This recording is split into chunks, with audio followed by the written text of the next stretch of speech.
નમસ્કાર મિત્રો, સ્વાગત છે અમારી ચેનલ ઓલવેઝ હેપીમાં. મિત્રો, આજે આપણે જોઈશું મિશન કોન્સ્ટેબલ 2018 અંતર્ગત મોડલ પેપર નંબર 5. તો મિત્રો, સૌપ્રથમ જો તમે અમારી ચેનલ ઉપર નવા હોય તો પ્લીઝ અમારી ચેનલને સબસ્ક્રાઈબ કરી દેજો, જેથી આવનારા હરેક વિડીયોની નોટિફિકેશન અને માહિતી સૌપ્રથમ તમને મળી રહે. અને આ જે મોડલ પેપર બનાવ્યું છે મિત્રો, તે સંપૂર્ણ અભ્યાસક્રમ મુજબ બધા ટોપિક આવરી લઈને બનાવેલ છે મોડલ પેપર, જેથી કરીને વિડીયો પૂરો દેખજો મિત્રો, જે તમને આવનારી એક્ઝામ બહુ ઉપયોગી થઈ રહેશે. તો ચલો મિત્રો, હવે શરૂઆત કરીએ. તો મિત્રો, આ રહ્યું આપણું પોલીસ કોન્સ્ટેબલનું મોડલ પેપર નંબર 4. તો ફર્સ્ટ ક્વેશ્ચન, સારે જહાં સે અચ્છા હિન્દુસ્તા હમારાના રચયિતા કોણ હતા? તો મોહમ્મદ ઇકબાલ. સેકન્ડ ક્વેશ્ચન, મોહમ્મદ ગોરી તેના કયા વિશ્વાસુ સરદારને ભારતનો વહીવટ સોંપી ગઝની પરત ફર્યો હતો? તો મોહમ્મદ ગોરી તેના કયા વિશ્વાસુ સરદારને ભારતનો વહીવટ સોંપી ગઝની પરત ફર્યો હતો? તો કુતુબુદ્દીન ઐબક. થર્ડ ક્વેશ્ચન, મૌર્ય વંશનો કયો રાજા પ્રિયદર્શી રાજા તરીકે જાણીતો હતો? તો રાજા અશોક એ મૌર્ય વંશનો પ્રિયદર્શી રાજા તરીકે જાણીતો હતો. ચંદ્રગુપ્ત બીજાએ પ્રાપ્ત કરેલ મહાન સિદ્ધિ કઈ હતી? તો શક વિજય એ ચંદ્રગુપ્ત બીજાએ પ્રાપ્ત કરેલ મહાન સિદ્ધિ હતી. પાંચમો ક્વેશ્ચન, કઈ પ્રજાના આગમનથી ભારતને અનાનસ, પપૈયું જેવા ફળ અને દૂધી બટાકા શાકભાજીની ભેટ મળેલ છે? તો ફિરંગીઓના આગમનથી આ બધી ભેટ મળેલ છે. છઠ્ઠો ક્વેશ્ચન, દાંડી કૂચ વખતે ભારતના વાઇસરોય કોણ હતા? તો દાંડી કૂચ વખતે લોર્ડ ઇરવિન એ ભારતના વાઇસરોય હતા. નવજીવન માસિક કોને શરૂ કર્યું હતું? તો ઇન્દુલાલે નવજીવન માસિક શરૂ કર્યું હતું. આઠમો ક્વેશ્ચન, ગૌતમ બુદ્ધે લોકોને કઈ ભાષામાં ઉપદેશ આપ્યો હતો? તો પાલી ભાષામાં ઉપદેશ આપ્યો હતો. નવમો ક્વેશ્ચન, 1938નું ભારતીય રાષ્ટ્રીય કોંગ્રેસનું અધિવેશન ક્યાં યોજાયું હતું? તો 1938નું ભારતીય રાષ્ટ્રીય કોંગ્રેસનું અધિવેશન હરિપુરામાં યોજાયું હતું. દસમો ક્વેશ્ચન, મેગેસ્થીનીસે ભારતીય સમાજને કેટલા વિભાગમાં વર્ગીકૃત કર્યો? તો તેને 7 વિભાગમાં વર્ગીકૃત કર્યો છે. ગુજરાત રાજ્યમાં હાલમાં કઈ વિધાનસભાની કાર્યરત છે? તો હાલમાં 14મી વિધાનસભાની કાર્યરત છે. 12મો ક્વેશ્ચન, સિદ્ધપુરના બિંદુ સરોવરમાં કોને સ્નાન કરી માતાનું શ્રાદ્ધ કર્યું હતું? તો ભગવાન પરશુરામે સ્નાન કરી માતાનું શ્રાદ્ધ કર્યું હતું. 13મો ક્વેશ્ચન, આઝાદીની લડાઈમાં સરદારની માનીતું બારડોલી કયા જિલ્લામાં આવેલું છે? તો સુરત જિલ્લામાં. આઝાદીની લડાઈમાં એ વખતે સુરત જિલ્લામાં. પાટણમાં રાણકી વાવ કોને બંધાવી હતી? તો પાટણમાં રાણકી વાવ ભીમદેવની રાણી ઉદયમતીએ બંધાવી હતી. 15મો ક્વેશ્ચન, ગાંધીજી 1917-18માં અમદાવાદમાં સંઘર્ષ શરૂ કર્યો, તેમાં કોનો સમાવેશ કર્યો? તો ઔદ્યોગિક કામદારોનો સમાવેશ કર્યો. પારનેરાની ટેકરીઓ કયા જિલ્લામાં આવેલી છે? તો પારનેરાની ટેકરીઓ વલસાડ જિલ્લામાં આવેલી છે. સિહોરી કયા જિલ્લામાં આવેલું છે? તો સિહોરી બનાસકાંઠા જિલ્લામાં આવેલું છે. 18મો ક્વેશ્ચન, નીચેનામાંથી કઈ નદી ઉત્તર ગુજરાતની લાંબી નદી છે? તો નીચેનામાંથી આ 4 નદીઓમાંથી ઉત્તર ગુજરાતની લાંબી નદી કઈ છે? બનાસ, સરસ્વતી, રૂપેણ કે ભાદર? તો મિત્રો જવાબ આવે બનાસ. 19મો ક્વેશ્ચન, નીચેનામાંથી કઈ નદી મધ્ય ગુજરાતના મેદાનોમાંથી વહેતી નથી? 1 બનાસ, 2 મહી, 3 વિશ્વામિત્ર કે 4 વાત્રક? તો મિત્રો જવાબ આવે બનાસ. તો બનાસ એ મધ્ય ગુજરાતના મેદાનોમાંથી વહેતી નથી. 20મો ક્વેશ્ચન, પૂર્ણા નદી કયા ડુંગરમાંથી નીકળે છે? તો પૂર્ણા નદી પારનેરા ડુંગરમાંથી નીકળે છે. 21મો ક્વેશ્ચન, ઉત્તરથી દક્ષિણ તરફ જતા ભારતની નદીઓનો યોગ્ય ક્રમ ગોઠવો. ફર્સ્ટ ઓપ્શન છે નર્મદા, તાપી, ગોદાવરી, કૃષ્ણા કે કાવેરી. સેકન્ડ ઓપ્શન છે નર્મદા, તાપી, કૃષ્ણા, ગોદાવરી કે કાવેરી. થર્ડ ઓપ્શન છે તાપી, નર્મદા, ગોદાવરી, કૃષ્ણા કે કાવેરી. અને ફોર્થ ઓપ્શન છે તાપી, ગોદાવરી, નર્મદા, કૃષ્ણા કે કાવેરી. તો મિત્રો જવાબ આવે ફર્સ્ટ, નર્મદા, તાપી, ગોદાવરી, કૃષ્ણા અને કાવેરી. 22મો ક્વેશ્ચન, નીચેના પૈકી કયા અભયારણ્યમાં ગેંડો જોવા મળે છે? તો જલદાપરા અભયારણ્યમાં ગેંડો જોવા મળે છે. કયા ભારતીય શહેરને પૂર્વ વેનિસ કહેવાય છે? તો ઉદયપુરને પૂર્વ વેનિસ કહેવામાં આવે છે. ભારતમાં સૌ પ્રથમ સિમેન્ટનું કારખાનું 1904માં ક્યાં સ્થાપવામાં આવ્યું હતું? તો ચેન્નઈમાં સ્થાપવામાં આવ્યું હતું. ભારતની વસ્તી ગણતરી 2011ને ધ્યાને લેતા કયા રાજ્યમાં સ્ત્રી શિક્ષણ સૌથી વધુ છે? તો વસ્તી ગણતરી 2011ને ધ્યાને લેતા કેરળમાં સ્ત્રી શિક્ષણ સૌથી વધુ છે.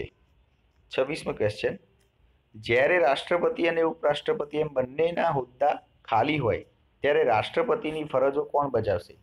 તો સર્વોચ્ચ અદાલતના મુખ્ય ન્યાયાધીશ એ રાષ્ટ્રપતિની ફરજો બજાવશે. રાજ્યપાલની શપથ કોણ લેવડાવે છે? તો રાજ્યપાલની શપથ વડી અદાલતના મુખ્ય ન્યાયાધીશ લેવડાવે છે. 28મો ક્વેશ્ચન, રાજ્યના બંધારણીય વડા કોણ છે? તો રાજ્યના બંધારણીય વડા રાજ્યપાલ છે. નીતિ આયોગના અધ્યક્ષ કોણ છે? તો હાલમાં નીતિ આયોગના અધ્યક્ષ વડાપ્રધાન છે, એટલે કે વડાપ્રધાન નરેન્દ્ર મોદી છે, એટલે કે વડાપ્રધાન. 30મો ક્વેશ્ચન, રાષ્ટ્રીય કટોકટી કયા અનુચ્છેદ મુજબ લગાવવામાં આવે છે? તો રાષ્ટ્રીય કટોકટી અનુચ્છેદ 352 મુજબ લગાવવામાં આવે છે. સ્વતંત્ર ભારતના લોકસભાના પ્રથમ સ્પીકર કોણ હતા? તો સ્વતંત્ર ભારતના લોકસભાના પ્રથમ સ્પીકર જીવી માવલકર હતા. 32મો ક્વેશ્ચન, રાજ્યના મુખ્યમંત્રીને શપથ કોણ લેવડાવે છે? તો રાજ્યના મુખ્યમંત્રીને શપથ રાજ્યપાલ લેવડાવે છે. 33મો ક્વેશ્ચન, ભારતના પ્રથમ નાગરિક કોને કહેવાય? તો ભારતના પ્રથમ નાગરિક રાષ્ટ્રપતિ કહેવાય. ભારત દેશના બંધારણમાં માન્ય ભાષાઓ કેટલી છે? તો ભારત દેશના બંધારણમાં 22 માન્ય ભાષાઓ છે. 35મો ક્વેશ્ચન, બંધારણમાં સુધારા કરવાની જોગવાઈ કયા અનુચ્છેદમાં જણાવવામાં આવેલ છે? તો એકે નહીં, 363, 383 કે 366. તો બંધારણમાં સુધારા કરવાની જોગવાઈ કયા અનુચ્છેદમાં જણાવવામાં આવેલ છે? આ ત્રણ ઓપ્શનમાંથી એક બી નથી, એટલે કે એકે નહીં જવાબ આવે. 36મો ક્વેશ્ચન, મળજળ બેક્ટેરિયા મુખ્યત્વે કેટલા પ્રકારના હોય છે? તો મળજળ બેક્ટેરિયા મુખ્યત્વે 2 પ્રકારના હોય છે. 37મો ક્વેશ્ચન, નવજાત બાળકની શ્વાસની ગતિ પ્રતિ મિનિટ કેટલી હોય છે? તો પ્રતિ મિનિટ 40 હોય છે. બીસીજીની રસી કયા રોગ સામે રક્ષણ આપે છે? તો બીસીજીની રસી ક્ષય સામે રક્ષણ આપે છે. 39મો ક્વેશ્ચન, સજાના પ્રકાર કેટલા છે? તો સજાના 5 પ્રકાર છે. કેદની સજાના પ્રકાર કેટલા છે? તો કેદની સજાના 2 પ્રકાર છે. સજાના 5 પ્રકાર, કેદની સજાના 2 પ્રકાર છે.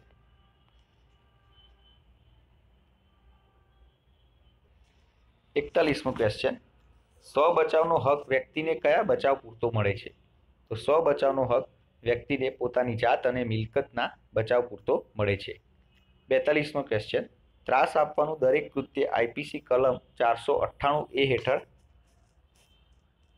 ખાલી જગ્યા આવે તો સજાપાત્ર ગુનો નથી. તો ત્રાસ આપવાનું દરેક કૃત્ય આઈપીસી કલમ 498A હેઠળ સજાપાત્ર ગુનો નથી. 43મો ક્વેશ્ચન, ઈજા પહોંચાડવા માટે શું હોવું ખૂબ જરૂરી છે? તો મિત્રો ઈજા પહોંચાડવા માટે પહેલાં તો બુદ્ધિ હોવી જરૂરી છે. આઈપીસી અંતર્ગત અસ્થિર મગજની વ્યક્તિનું કૃત્ય એ શું ગુનો બનતો નથી, એટલે કે અસ્થિર વ્યક્તિ કોઈ ગુનો કરે તે ગુનો બનતો નથી. 45મો ક્વેશ્ચન, કયા પુરાવામાં એકબીજાને જોડતી હકીકતો સાબિત થવી જોઈએ? તો સંયોગી પુરાવામાં એકબીજાને જોડતી હકીકતો સાબિત થવી જોઈએ. 46મો ક્વેશ્ચન, ગુનો બનવાના 4 તબક્કા પૈકી કયો એક વિકલ્પ ખોટો છે? 1 લાગણી, બીજો ઈરાદો, 3 તૈયારી કે 4 પ્રયત્ન. તો મિત્રો જવાબ આવે લાગણી, તો એ વિકલ્પ ખોટો છે. 47મો ક્વેશ્ચન, ગુનાહિત કાવતરામાં ગુનામાં ઓછામાં ઓછી કેટલી વ્યક્તિ હોવી અનિવાર્ય છે? તો ઓછામાં ઓછી 2 વ્યક્તિ હોવી અનિવાર્ય છે. 48મો ક્વેશ્ચન, કાયદા વિરુદ્ધની મંડળીના સભ્યોને કેટલા માસની સજા થાય છે? તો કાયદા વિરુદ્ધ જો કોઈ મંડળી બનાવેલી હોય તો એમના સભ્યોને 6 માસની સજા થાય છે. કયા પ્રકરણમાં ચૂંટણી સંબંધી ગુનાની ચર્ચા થઈ છે? તો પ્રકરણ 9 ક માં ચૂંટણી સંબંધી ગુનાની ચર્ચા થઈ છે. 50મો ક્વેશ્ચન, સરકારી કર્મચારીની ફરજમાં અડચણ કરવી કઈ કલમ મુજબ ગુનો બને છે? તો 186 કલમ મુજબ ગુનો બને છે. ખાવા પીવાની ભેળસેળ વાળી વસ્તુ વેચવી એ ખાલી જગ્યા મુજબ ગુનો બને છે. તો આઈપીસી કલમ 273 મુજબ એ ગુનો બને છે. 52મો ક્વેશ્ચન, ધ લો ઓફ એવિડન્સમાં હકીકતોની સુસંગતતા કયા પ્રકરણમાં છે? તો ધ લો ઓફ એવિડન્સ હકીકતોની સુસંગતતા પ્રકરણ 2 માં છે. ઉચ્ચ દરજ્જાના પોલીસે અધિકારીઓની સત્તા કઈ કલમમાં છે? તો ઉચ્ચ દરજ્જાના પોલીસ અધિકારીઓની સત્તા કલમ 36 માં છે. 54મો ક્વેશ્ચન, ગૌણ પુરાવાનો સમાવેશ કઈ કલમમાં છે? તો ગૌણ પુરાવાનો સમાવેશ કલમ 63 માં છે. પ્રાથમિક પુરાવાનો સમાવેશ કઈ કલમમાં છે? તો કલમ 62 માં પ્રાથમિક પુરાવાનો સમાવેશ છે. ડાઇંગ ડિક્લેરેશન એટલે કલમ 32. ભારતીય પુરાવા અધિનિયમમાં કુલ કેટલી કલમો છે? તો ભારતીય પુરાવા અધિનિયમમાં કુલ 167 કલમો છે. ત્રિગુણી રસી નીચેનામાંથી કયા રોગ સામે રક્ષણ આપતી નથી? તો ત્રિગુણી રસી ટાઇફોઇડ, ડિપ્થેરિયા, ધનુરાવ કે ઉટાટ્યું? તો ટાઇફોઇડના રોગ સામે રક્ષણ આપતી નથી. ઇન્સ્યુલિનના શોધક કોણ હતા? બેનિંગ અને બેસ્ટ એ ઇન્સ્યુલિનના શોધક હતા. વેરિયસ નામના વાયરસથી કયો રોગ થાય છે? તો શીતળા નામનો રોગ થાય છે. મેડિકલ વેસ્ટનું વર્ગીકરણ કેટલા પ્રકારમાં કરવામાં આવે છે? તો મેડિકલ વેસ્ટનું વર્ગીકરણ કુલ 7 પ્રકારમાં કરવામાં આવે છે.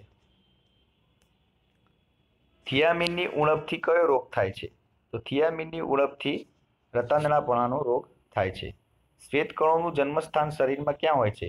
તો શ્વેતકણોનું જન્મસ્થાન શરીરમાં અસ્થિ મજ્જામાં હોય છે. ધાતુની એસિડ સાથેની પ્રક્રિયાથી કયો વાયુ ઉત્પન્ન થાય છે? તો ડાયહાઇડ્રોજન વાયુ ઉત્પન્ન થાય છે. 65મો ક્વેશ્ચન, પોલિયો મુખ્યત્વે પોલીવાયરસ જે એક આરએનએ છે તે કેટલા પ્રકારના હોય છે? તો તે કુલ 3 પ્રકારના હોય છે. આયોડિનની ઉણપથી કયો રોગ થાય છે? તો આયોડિનની ઉણપથી ગોઈટર નામનો રોગ થાય છે. રુધિરનું દબાણ માપવા કયું સાધન વપરાય છે? તો રુધિરનું દબાણ માપવા સ્પિગ્મોમેનોમીટર સાધન વપરાય છે. વિટામિન B12ની ખામીથી કયો એનિમિયા થાય છે? તો વિટામિન B12ની ખામીથી પર્નિશિયસ એનિમિયા નામનો એનિમિયા થાય છે. ફૂડ પોઈઝનિંગને કારણે ખોરાક પ્રવાહી ગળવામાં મુશ્કેલી પડે છે તેને શું કહેવાય? તો ડિસાઅથિયા કહેવામાં આવે છે. ઓપન ઓફિસમાં વર્ડ એપ્લિકેશન જેવું કાર્ય કરતી એપ્લિકેશન કઈ છે? તો રાઇટર એ વર્ડ એપ્લિકેશન જેવું કાર્ય કરતી ઓપન ઓફિસમાં એપ્લિકેશન છે. MS પાવરપોઈન્ટમાં સ્લાઇડ શો શરૂ કરવાની ફંક્શન કી કઈ છે? તો F5 છે. આઈપીનું પૂરું નામ શું છે? Internet protocol. બિનજરૂરી મેલને કયા નામે ઓળખવામાં આવે છે? તો બિનજરૂરી મેલને જંક મેલ તરીકે ઓળખવામાં આવે છે. 74મો ક્વેશ્ચન, ભારતમાં બનેલ પ્રથમ કમ્પ્યુટરનું નામ શું હતું? તો ભારતમાં બનેલ પ્રથમ કમ્પ્યુટરનું નામ સિદ્ધાર્થ હતું. પ્રાથમિક જૂથના લક્ષણોને કયા સમાજશાસ્ત્રીએ સમજાવ્યા છે? તો ફૂલે એ સમાજશાસ્ત્રીએ સમજાવ્યા છે. ખાલી જગ્યાએ અપેક્ષિત ઈચ્છનીય લક્ષ્ય પ્રાપ્ત ન થાય ત્યારે ઉદ્ભવતો આવેગ છે? તો હતાશા. અપેક્ષિત ઈચ્છનીય લક્ષ્ય પ્રાપ્ત ન થાય તો હતાશા ઉદ્ભવે છે. બુદ્ધિઆંકનો ખ્યાલ કોને આપ્યો છે? તો સ્ટર્નરે બુદ્ધિઆંકનો ખ્યાલ આપ્યો છે. 78મો ક્વેશ્ચન, દુનિયાનો પહેલો મોબાઈલ ફોન માર્કેટમાં ઉતારનાર કંપની કઈ હતી? તો મોટોરોલા એ દુનિયાનો પહેલો ફોન માર્કેટમાં ઉતારનાર કંપની હતી. 79મો ક્વેશ્ચન, ભારત રત્ન મેળવનાર પ્રથમ મહાનુભાવ કોણ હતા? તો ડોક્ટર S રાધાકૃષ્ણ. 80મો ક્વેશ્ચન, 2, 7, 14, 23, 34 તો ખાલી જગ્યામાં શું આવે? તો જવાબ આવે 46. AZ, CX, FU તો ખાલી જગ્યામાં શું આવે? IQ. 82મો ક્વેશ્ચન, સિસ્મોગ્રાફ એટલે સિસ્મોગ્રાફ તો ભૂકંપ, થર્મોમીટર તો ઉષ્ણ તાપમાન. 83મો ક્વેશ્ચન, એક વર્ગમાં ધ્વનિતનો ક્રમ ઉપરથી 16મો છે જ્યારે નીચેથી 49મો છે તો વર્ગમાં કેટલા વિદ્યાર્થીઓ હશે? તો વર્ગમાં કુલ 64 વિદ્યાર્થીઓ હશે. 84મો ક્વેશ્ચન, એક વ્યક્તિ ઉત્તર તરફ ચાલવાનું શરૂ કરે છે થોડું થાક્યા પછી તે પોતાની દિશાથી 45 અંશ જમણી બાજુ ફરી ચાલવાનું શરૂ કરે છે. થોડા સમય ચાલ્યા પછી તે પોતાની જમણી બાજુ 135 અંશ ફરી જાય છે. તો હવે તે કઈ દિશામાં જઈ રહ્યો છે? તો મિત્રો ગણિતનો દાખલો છે. જવાબ આવે દક્ષિણ પશ્ચિમ. 85 અસમય સંખ્યા શોધો. તો આ ચારમાંથી અસમય સંખ્યા કઈ છે? તો જવાબ આવે ફર્સ્ટ. વર્ગમૂળમાં z છે એ અસમય સંખ્યા છે. 86મો ક્વેશ્ચન, 3 અવિભાજ્ય સંખ્યા PQR છે તો તે સંખ્યાનો ગુસા શું મળે? તો 1 મળે. એ 3 સંખ્યાનો ગુસા 1 મળે. 87મો ક્વેશ્ચન, 20 માણસો 6 દિવસમાં 56 મીટર લાંબો રસ્તો બનાવે તો 35 માણસો 3 દિવસમાં કેટલા મીટર લાંબો રસ્તો બનાવે? તો મિત્રો ગણિતનો ક્વેશ્ચન છે, કામ અને મહેનતાણુનો. તો જવાબ આવે 49. 88મો ક્વેશ્ચન, એક વેપારી 6 નંગના 10 રૂપિયાના ભાવે ખરીદી 4 નંગના ₹6ના ભાવે ચીકુ વેચે તો કેટલા ટકા નફો કે ખોટ થયો ગણાય? તો મિત્રો નફો ખોટનો ક્વેશ્ચન છે. જવાબ આવે 10% ખોટ. 89મો ક્વેશ્ચન, એક વ્યક્તિને એક વસ્તુનું ₹480માં વેચાણ કરતા 20% નુકસાન જાય છે. જો તેને 20% નફો કરવો હોય તો તે વસ્તુનું કઈ કિંમતે વેચાણ કરશે? તો જવાબ આવે મિત્રો 720. તો 720 રૂપિયા વેચે તો તેને 20% નફો થાય. 90મો ક્વેશ્ચન, વિશ્વ શૌચાલય દિવસ કયો દિવસ ઉજવાય છે? તો 19 નવેમ્બરે વિશ્વ શૌચાલય દિવસ તરીકે ઉજવાય છે. 91મો ક્વેશ્ચન, વર્ગ 2012માં ભારતનો પ્રથમ મેગા ફૂડ પાર્ક કયા રાજ્યમાં સ્થપાયો? તો આંધ્રપ્રદેશમાં સ્થપાયો હતો. GSAT-29 ને કયા પ્રક્ષેપણ યાન દ્વારા લોન્ચ કરવામાં આવે? તો GSLV Mk3D2 દ્વારા લોન્ચ કરવામાં આવ્યો હતો. 93મો ક્વેશ્ચન, તાજેતરમાં વરસાદ પડવાના લીધે ચર્ચામાં રહેલા પોઈન્ટ કેલિમર વન્યજીવ અભયારણ્ય ભારતના કયા રાજ્યમાં આવેલું છે? તો તમિલનાડુ રાજ્યમાં આવેલું છે. 94મો ક્વેશ્ચન, તાજેતરમાં ઈસ્ટ એશિયા સમિટનું આયોજન કયા દેશમાં થયું? તો સિંગાપુરમાં થયું હતું. 95મો ક્વેશ્ચન, પૂર્વ એશિયા સંમેલનમાં ભારત સહિત કુલ કેટલા દેશો ભાગ લેતા હોય છે? તો પૂર્વ એશિયા સંમેલનમાં ભારત સહિત કુલ 18 દેશો ભાગ લેતા હોય છે. 96મો ક્વેશ્ચન, વર્ષ 2019ના પ્રજાસત્તાક પર્વ દિવસે ભારતના મુખ્ય અતિથિ બનનાર સિરિલ રામફોસા કયા દેશના રાષ્ટ્રપતિ છે? તો 2019માં જ્યારે પ્રજાસત્તાક દિવસ ઉજવવામાં આવશે ત્યારે સિરિલ રામફોસા કયા દેશના રાષ્ટ્રપતિ છે? તો દક્ષિણ આફ્રિકાના રાષ્ટ્રપતિ છે. હાલમાં ગુજરાતના કયા ફળને GI ટેગ મળ્યો? તો ગીર કેરીને GI ટેગ મળ્યો છે. તો 97મો ક્વેશ્ચન, ગીર કેરી. 98મો ક્વેશ્ચન, ભારતીય સેના વર્ષ 2018ને કયા વર્ષ તરીકે ઉજવશે? તો વિકલાંગ સૈનિક વર્ષ તરીકે ઉજવશે. 99મો ક્વેશ્ચન, હાલમાં ફ્લિપકાર્ટના નવા CEO પદે કોની નિયુક્તિ કરવામાં આવી? તો કલ્યાણ કૃષ્ણમૂર્તિની નિયુક્તિ કરવામાં આવી છે. એન્ડ લાસ્ટ ક્વેશ્ચન, IPC 1860ના પ્રકરણ 13નું નામ શું છે? તો IPC 1860ના પ્રકરણ 13નું નામ તોલ અને માપને લગતા ગુનાઓ છે. તો મિત્રો આ હતું આપણું આજનું મોડેલ પેપર.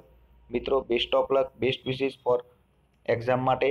મિત્રો વિડીયો પસંદ આવ્યો હોય અને નવી માહિતી જોઈતી હોય તો મિત્રો ચેનલને સબસ્ક્રાઇબ કરી દેજો. સબસ્ક્રાઇબ કરવા માટે નીચે લાલ કલરનું બટન હશે એને દબાવી દેજો અને બેલ આઇકનને ખાસ દબાવજો જેથી આવનારા હરેક વિડીયોની નોટિફિકેશન સૌપ્રથમ આપને મળી રહે. તો ચલો મિત્રો હવે નેક્સ્ટ વિડીયો સાથે મળીશું. જય હિન્દ, જય ભારત.